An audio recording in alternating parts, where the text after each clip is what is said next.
when we start the new material. Okay, okay, yes, that's very good. Anyone else? So I'm talking about adding a list to the end of a list, right? Adding a list to the end of a list. Yes, very good, very good. Yes, list.extend, and the parameter would be another list, right? It has to be a list. It cannot be an individual element. So the correct answer is list.extend. List is the name of your list. You do not always use just list. Whatever name you name your list, okay, that's what that is. The list name dot extend. Within the parentheses for extend, you have the actual list, okay? What is another way to add another list to the end of the current list? What is another way? There is another way.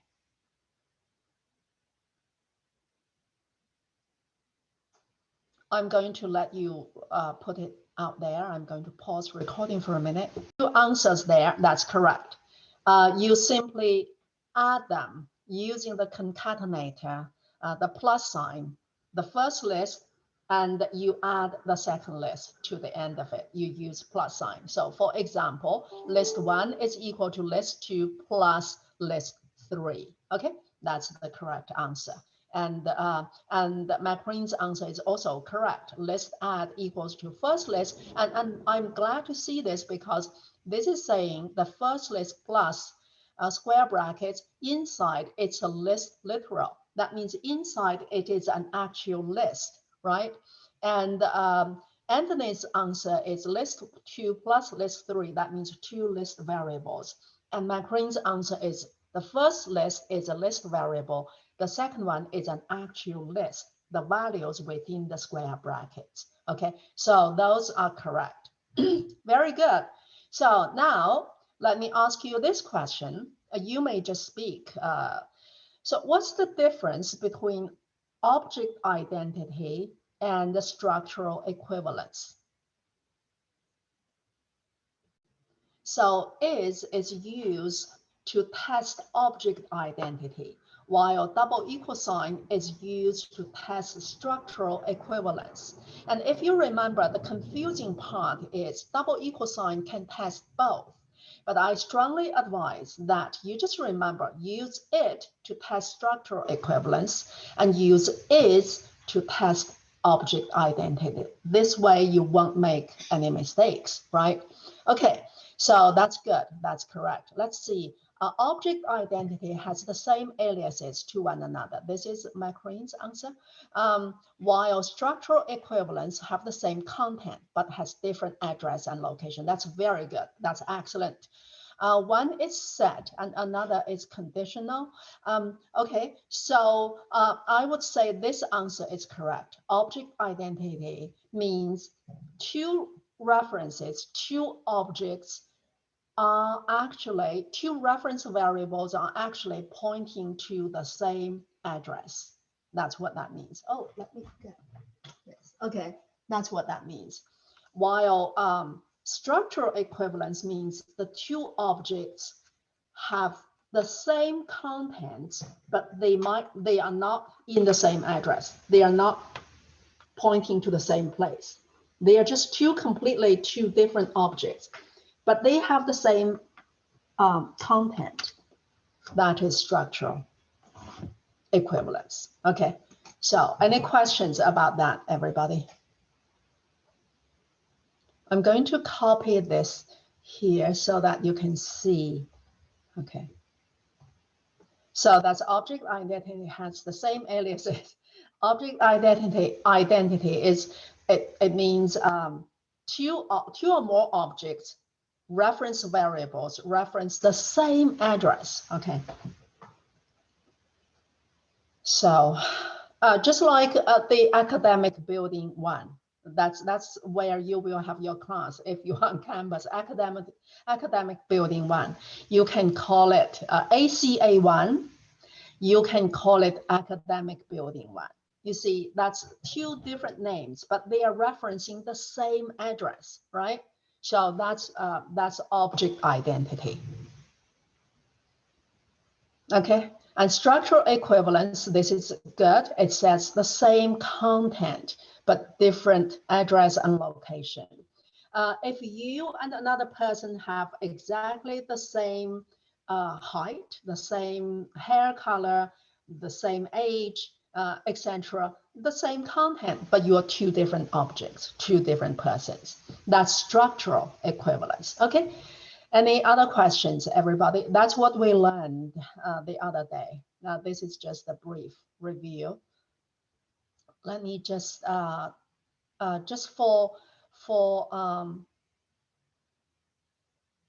I will just write it here. For recording purposes, I'm going to write the answer for the first two. To append is to add, oh, it's here actually, right? This is how you add. Oh, this is wrong. You should look at this one, right? Remember, this will return a none. So when you do an assignment, that's not good. So this is, you don't do it this way. You simply do this. Okay, let me write it here.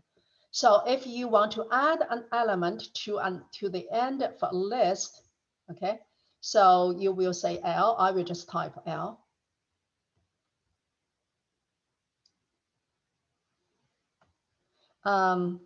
L equals to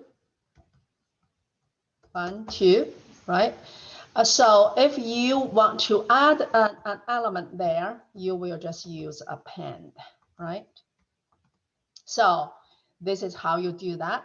And if you want to add a list to it, you will do L.extend a list. Okay.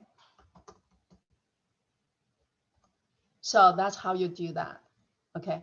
Or you can do L.extend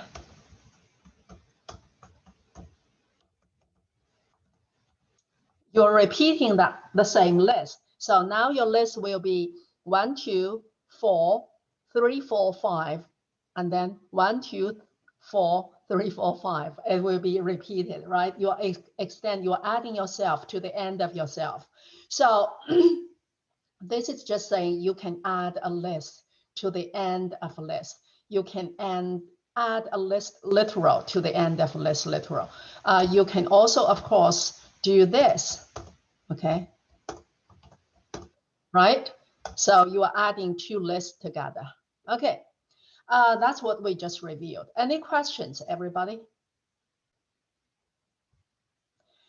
Okay, if you don't have any questions, let's continue.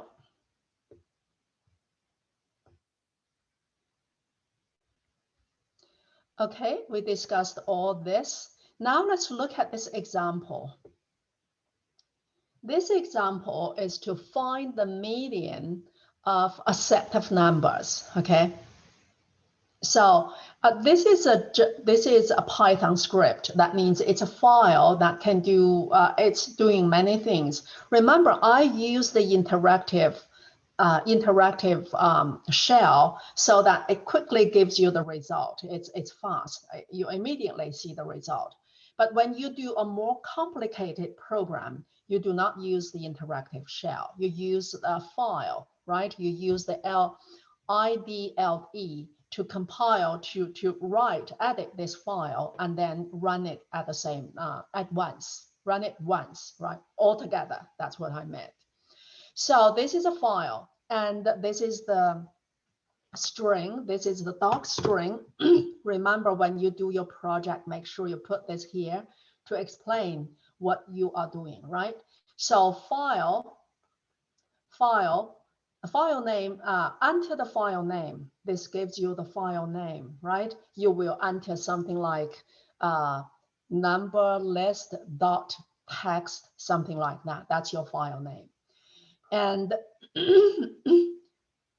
and then you open that file using the two parameters. This is the file name. This is the access mode.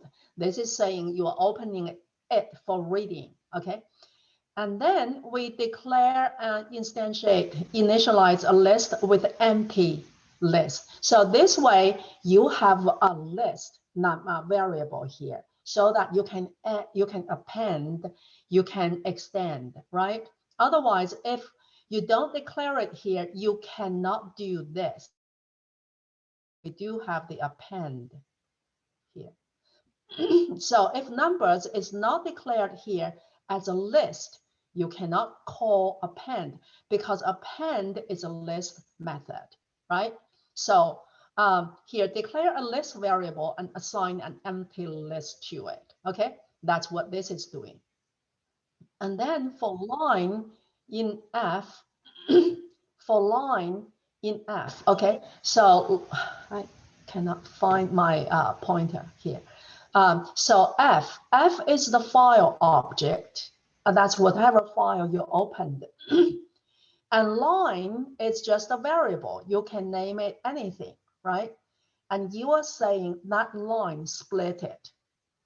Okay, so if you have a file like this, okay, if you have a file like this, 23, 45, 56, and 1 and 2 and 35, and 2 and 3 and 4, 0, 6, 7, 8. Suppose this is your file. It's a text file. That's what you opened, and you want to read that. So here for line, in file, this line will first point to this line, right? This line. Okay, and then you are doing line.split. So when you split it, this will give you a list, right? When you split, it gives you a list. So now words will be something like this: 23, 45, 56. Okay, it's a list. So words now will be this one. It's a list. Okay, you split that line and assign it to words. And then this is words. Notice it's plural, right? And then here, it's just a variable used by this programmer. And then it says for word in words, right? So this is another variable, and this is playing grammar here. Word is a singular form, and this is the list. Okay, so this is pointing to this, and word is simply an individual. It's pointing to each individual element. So let me clear it a little bit.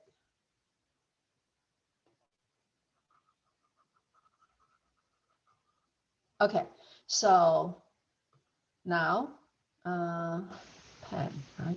Okay, so for word, in words, you understand that, right?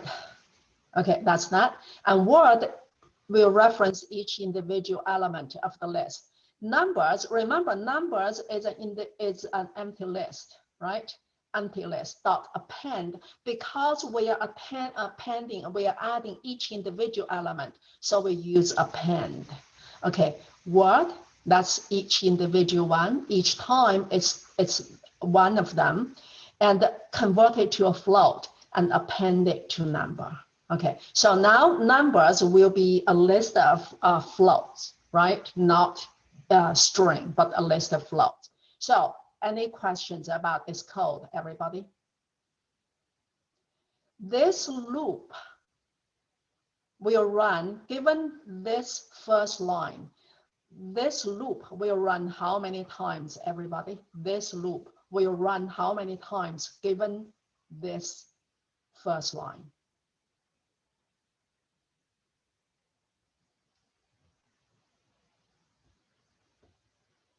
3, okay. Just now, I cannot always check that, but Omkar, you answered correctly. 3 times. Why? Because the first time word will reference this, the second time word will reference this, the third time word will reference this. Okay, so this will run 3 times, this loop. What about this loop? How many times will this loop run? The outer loop, we call that the outer loop. How many times?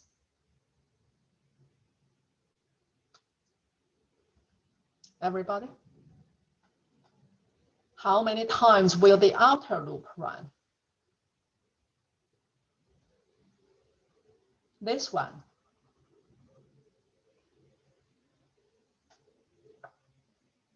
Anyone?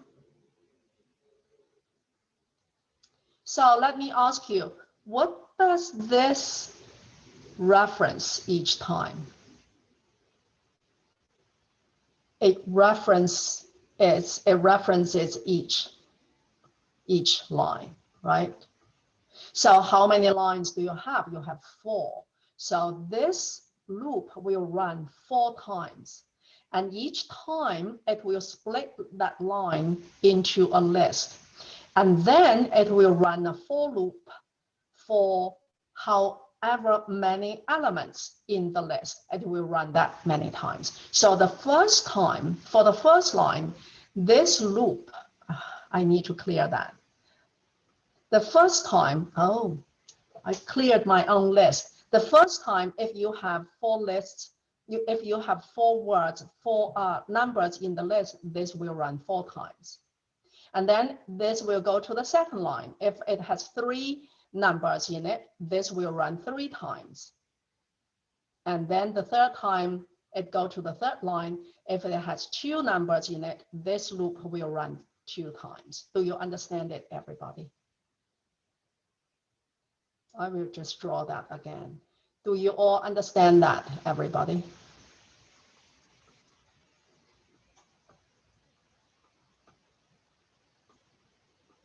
So this loop will run 3 times. Given this text file, it will run 3 times. And this inner loop, okay, let me redo it. Okay, this loop will run 3 times.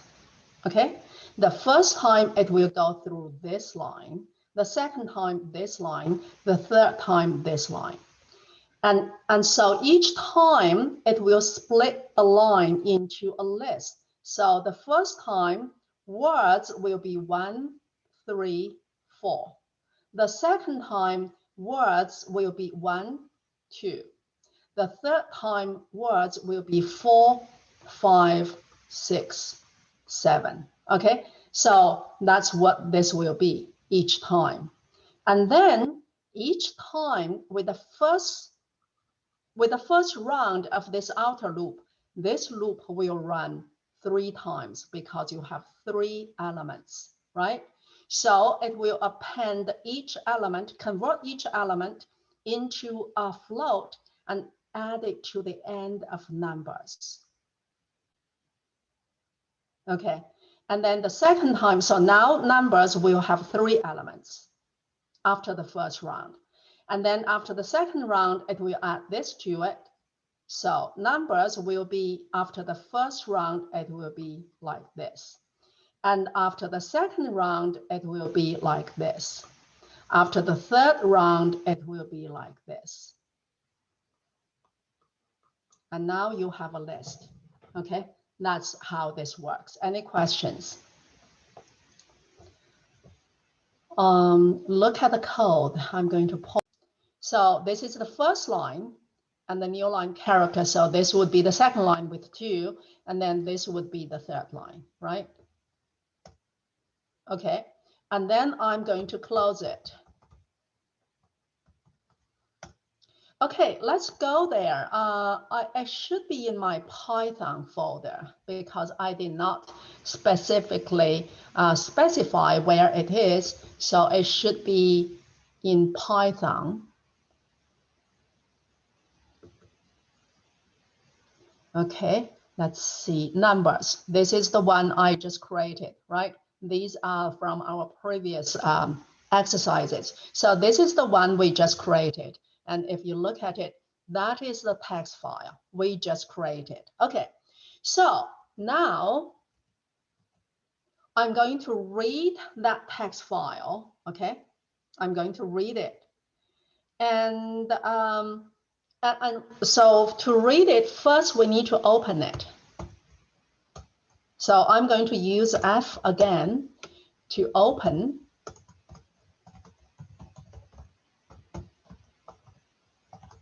And this time the access mode is read. So I'm opening it for reading, right?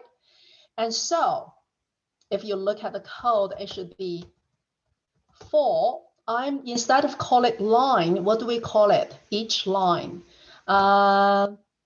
Line for, well, line is the best word, right? For each cluster, that's not even a good word in F. For each cluster or each line, line is the best word actually, but I want to change it so that you understand it's just a variable name. Okay, for each cluster of numbers in that file, F is the file object, right? Okay, and we want to split it into a list. Oh, I forgot to declare. Okay, let me do that. So let's just say num list. We want to do an empty list so that we can append, right? We can add to it. For cluster in F, and we want to split it. So the first time this will reference this line. Okay, and the second time that cluster is this. The third time the cluster will reference this. Okay, that's that. In F, and we will say each number, okay, num is, this will be list actually, because we are splitting it. Okay, cluster, remember this cluster references whom? References this, right? Okay, so cluster dot split. And when we split, by default, it splits it with the space. So it will split it into 3 elements of a list, right? And let's print it, okay? We will just print it and you will see. Okay, and then we want to add each element of that list into num list. Actually, we can extend it simply. Instead of using this, everybody, if you look at this, this is using another for loop to, oh, we need to append. I understand why, because we need to convert it to float. Otherwise, they are all just strings, right? So now we use another for loop for number in this list, right? This is the list we just split it. And for number in this list, we need to append it to the end of this number list, num list we declared here. This is the num list. So what do we do here? We need to convert it to a float. And what are we converting? Each individual element in that splitted list. Okay, so number, right? Okay, and that's it, right?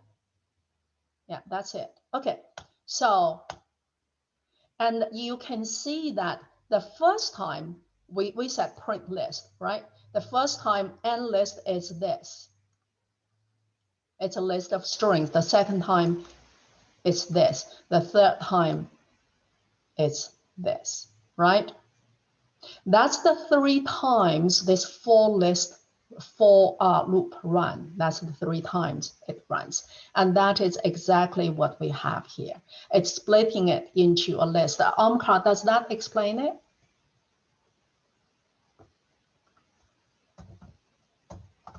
I suppose. Okay, and now you are having a full list of all of them because we said append each individual element. So the first time it will append this one, the second time this one, the third time this one, and then it goes to the second round of this loop, right? This loop, and it will append this one and this one, and then it goes to the third round of this loop. And it will append this one. Oh, No, I said it wrong. The first time it will append this one, second time this one, third time this one. And then it goes back to this for loop. You see, remember, this is for each line. This is for each list. This is for each element in the list, okay? So this for loop actually runs how many times? 3 times, 2 times, that's 5, and 11 times. This for loop runs altogether 11 times. This for loop runs 3 times. The first time this runs 3 times. The second round of this outer for loop, this runs 2 times. The third round of this outer loop, this runs 6 times because you have 6 elements here. Okay, and that's the end result. And now we can sort it. Remember dot sort, right? Now, if you do it, you can see it's all sorted. That is this part. It took a long time to explain this, but that's what this is. Any questions? Okay, and now let's do this. We can simply do this, right? Midpoint equals to, we get the len numbers divided by 2, okay? So let's do that. Midpoint equals to len num list. So this will give you the length of the num list, and the length would be 5 plus 6. The length should be 11, right? Okay. So if you do this, you should see the length is 11 because we have 11 elements. Okay, that's what this is doing. Midpoint equals to len numbers divided by 2. And then let me do that. Midpoint, okay.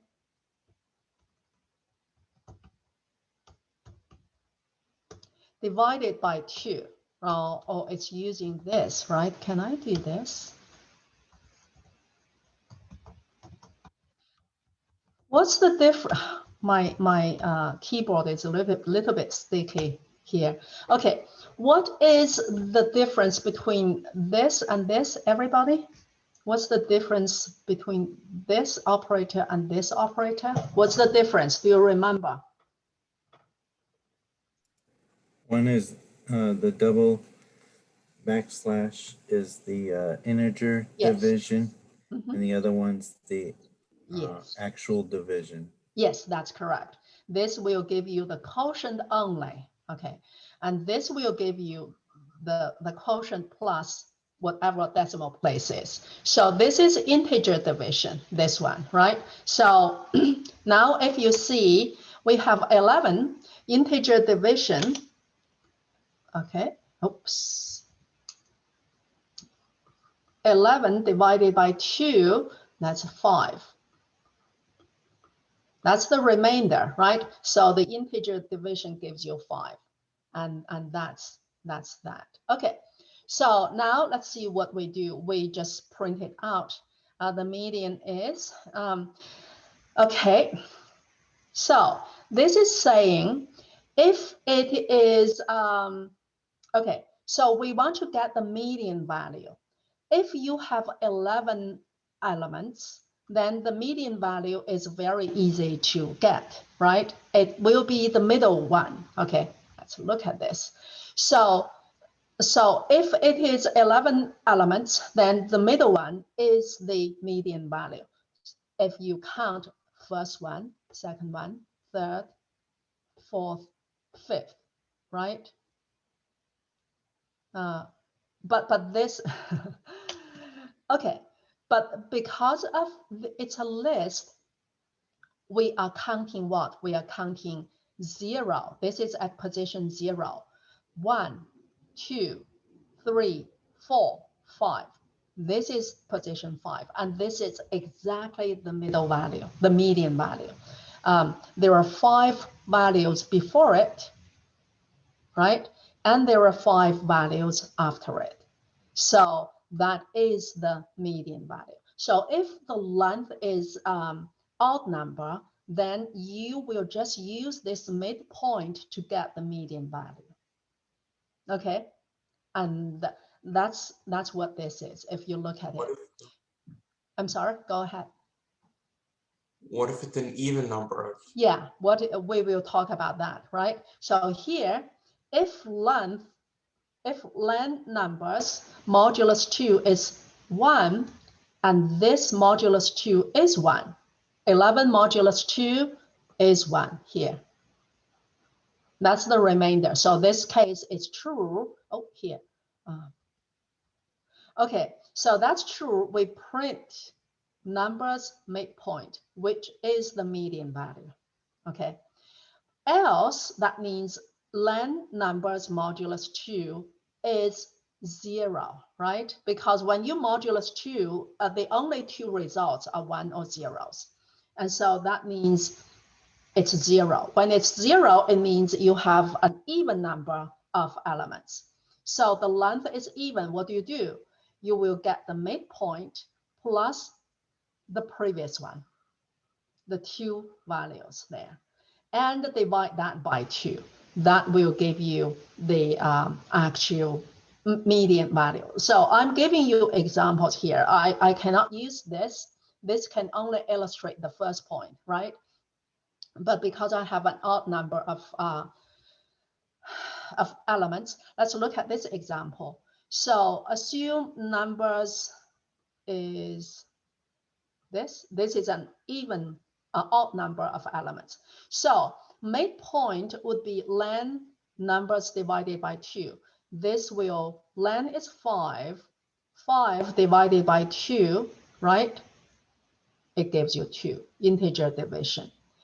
And then you come here, if len numbers modulus 2 is 1, so 5 is the length, modulus 2 is equal to 1. That's true. 5 modulus 2 is 1.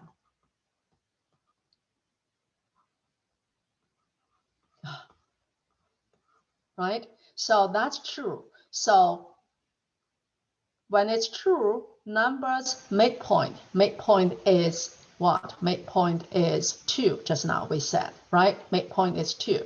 So numbers sub midpoint is 3. That's correct.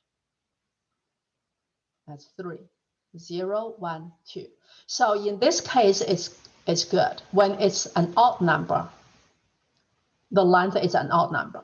Let's look at when it is an even number, right? This is 6. So len numbers is 6. Midpoint is 6 divided by 2, right? 6 divided by 2. That will give you 3. So in this case, midpoint is 3, okay? If len numbers, which is 6, modulus 2 is equal to 1. 6 modulus 2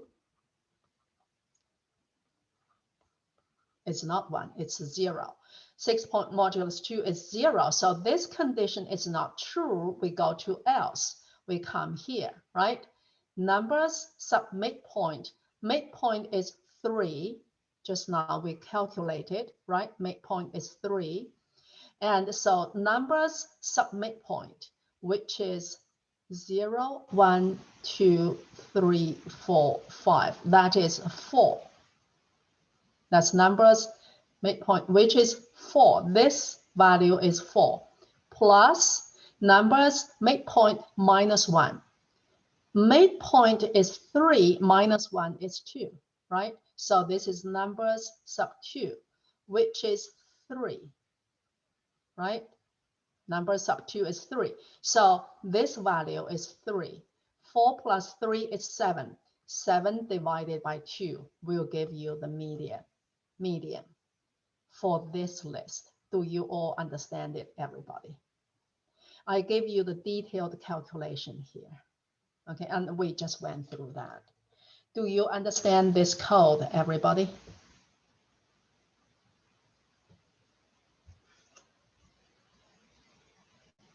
Any questions? What is a mutator method? What is a mutator method, everybody? If you want to type in the chat, that's fine. If you want to answer it directly, that's fine with me also. Okay. So what is a mutator method? Just now you answered. It means it changes the list forever. Once you call that method on the list is changed forever. Examples are append, extend, insert, pop, and also sort, right? Those forever changes the list. And why mutator methods usually return the value none? This is not a very good question. That's how the system is designed. That's how Python is designed. But what you need to understand is that mutator method returns a none. So you should never assign a method call with mutator method to a list variable because that will obliterate the list. So you do not call a list, a mutator method and then assign it. I have it somewhere, right? So if you look at this, this is what I meant. You do not call this mutator method on the list variable and assign it to a list. You do not do that because this will obliterate all the elements in the list. So you do not do that because it returns none. Okay, so do not do that. Now, if you print it, you will see none. So why? It's a dumb question, I would say. Okay, so describe the costs and benefits of aliasing and explain how it can be avoided. I will let you answer that question. You have, for example, list 1, and you say list 1 is equal to list 2. That's where like you basically just have 2 names for one list, and so you can avoid that by making like a third list, but like initialize it to itself, and then you just kind of like Copy. I can't think of the word. Sorry. Copy. Copy it, and yes. From there. Yes, exactly. Very good. That's a great explanation. That's correct. So aliasing simply means 2 variables, 2 reference variables, list referencing variables, reference the same address, which means because that address holds the list, right? The beginning of the list. So 2 names reference the same list. That's aliasing. They are one and the same, even though they have different names, but they are referencing the same list. And how do you avoid that? Because with aliasing, if you change the list through one name, the list will be changed. So when you reference it with another name, it's changed, right? You want to avoid that. How do you avoid that? You will just make another list instead of using the equal sign to assign it.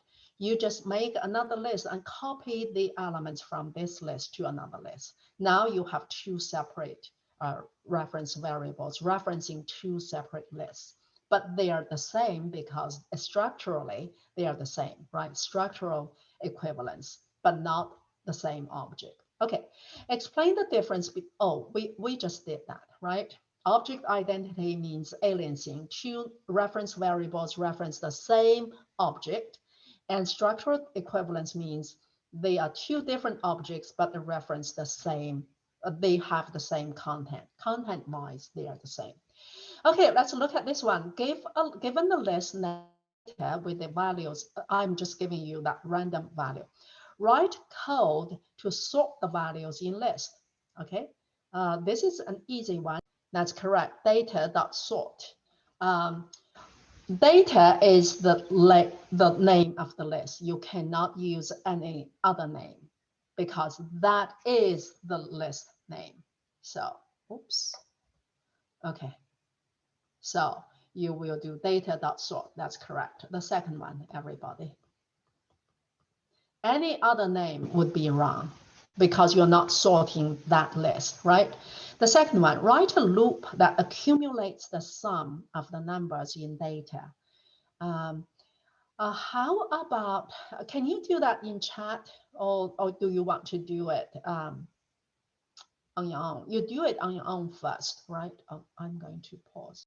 So this is the first one. Write code to sort the values in data, and that's this first one, right? And this is one of yours. This is Justin's, and this is correct. That's the data list, and declare a sum variable first. Initialize it to 0, and for each in data, okay, data is the list name, right? And each is just a variable. You are using it to reference each element in data, which is the list. So you are adding each variable to data sum with a loop, and then you print it out, and that's correct. Okay, that's very good. Let's look at the second one. Write a loop that accumulates this. Oh, we did that. The third one, write a loop that replaces each number in the list, name the data with its absolute value. Think about the abs function. So I will let you do that. Let's change this list to, for example, -3 and -9. So you will write a loop to replace each number in the list with its absolute value. Okay, I will give you another 5 minutes, maybe another 5 minutes. Yes. Okay. Okay, so this will not work. The reason is this syntax. Okay, this syntax, you are referencing each element. You're referencing every individual element using this variable. This syntax is for reading, accessing only. You cannot use this syntax for modifying. That is the problem. That's why this won't work. And that was something I was going to tell everybody. And Caitlin, you did it already.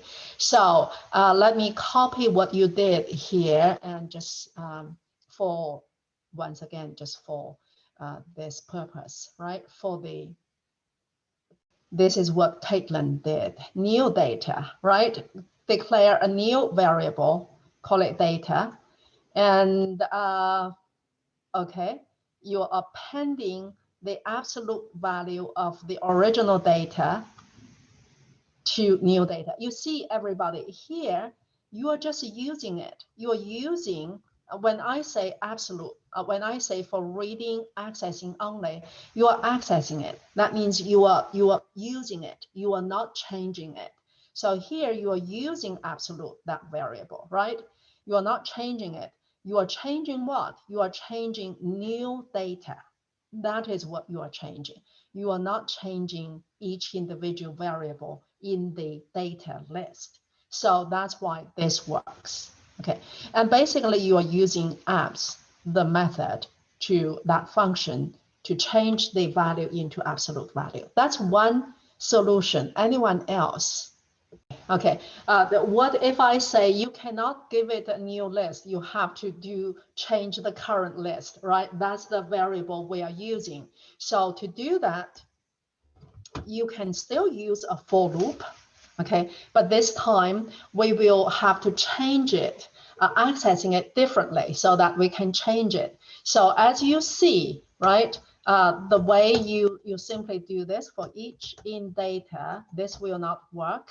You know, each equals to apps each.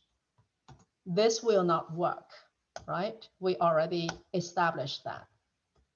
See, now if I print it out, you see, it's still the same. So because once again, this is for accessing only, this syntax.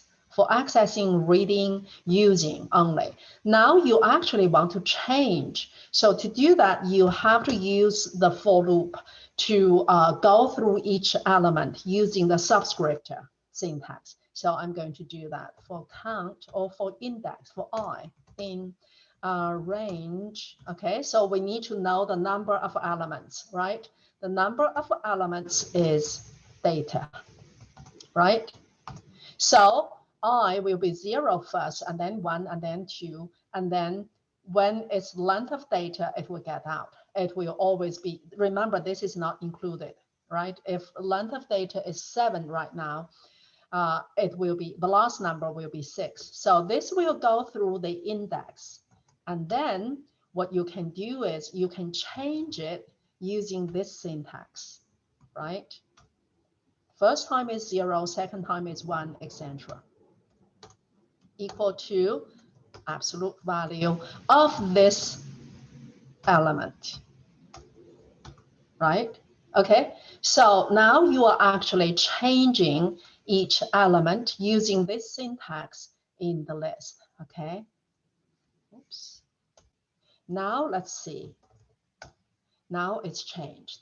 So that's the difference, everybody. When you are only using an element in the list, OMCAR set array, this is an array. This you will learn this in Java. This will be an array. That's why this is very, very important. Once you go to the second class or you go to any other programming language, you will use this concept the same. You will use this concept. So it's important. Okay. So now this is for accessing each element only. Once again, this syntax. Okay. Look at the syntax. This syntax is for changing. When you want to change it, you are using this syntax, okay? You cannot use this syntax anymore. Okay, that is that. Any questions, everybody? So when I say here, when I say write a loop that accumulates the sum of numbers in data, the two different versions, what I meant is this version also. So let me do this version. Declare a variable equals to sum first, right? And then you will just say for I in range len data sum plus equal to data, that's the list name, and I. Okay, so now you see sum is that, right? So that's another version, and we did the version you did, that is this one, right? This is what you did. Oh, not, I don't know where it is, but we did it somewhere. I changed it, but just now we did it. So that's the second version. That's this one. This is actually what you use really a lot of times in other programming languages. So get used to this syntax also. That is, you reference each individual element using the index. Okay, everybody. Now we have 25 minutes. I will let you work on this one. That is number 4, everybody. Okay, 10 minutes, 10 minutes to do this one.